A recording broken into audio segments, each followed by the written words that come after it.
Welcome my dear student. आप देख रहे हैं Chandra group of institution. Chandra group life science में आज हम बात करेंगे बायोलॉजी के कुछ बेसिक टर्म्स के बारे में, जो हमारे YouTube channel Chandra group institution पर सीरीज वाइज आपको मिलता रहेगा। और हर पार्ट में 1 से 10 टर्मिनोलॉजी की हम बात करेंगे बच्चों।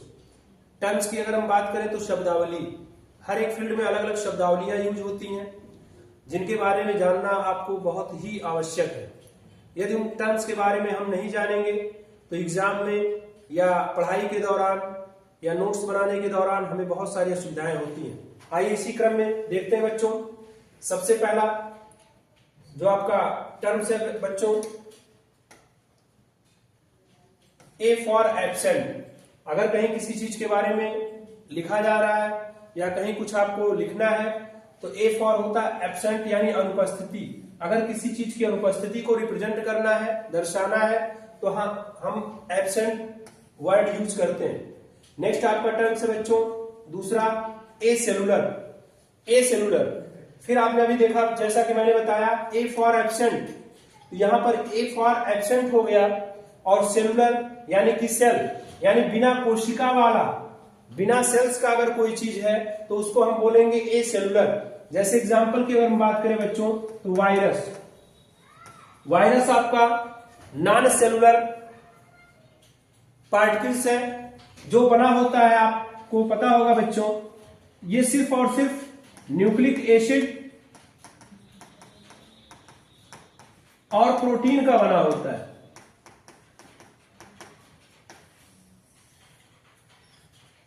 यानी वायरस लिविंग और नॉन लिविंग दोनों बिहेवियर शो करता है, इसीलिए हम वायरस को सजीव और निर्जीव के बीच का कनेक्टिंग लिंक मानते हैं।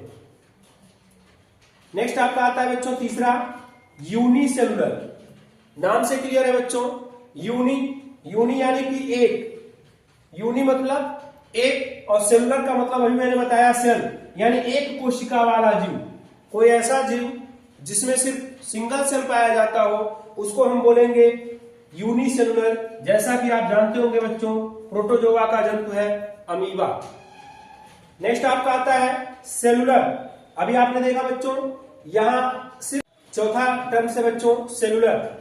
सेलुलर का मतलब हो गया कोशिकाओं से बना हुआ, जैसे ह्यूमन बॉडी, हम लोग भी है बच्चों जो सेलुलर में आते हैं। नेक्स्ट टर्म है आपका बच्चा इंट्रासेलुलर। इंट्रासेलुलर मतलब होता है कोशिका के अंदर। अगर कोई चीज कोशिकाओं के अंदर है, जैसे मान लीजिए बच्चों ये आपका सेल है,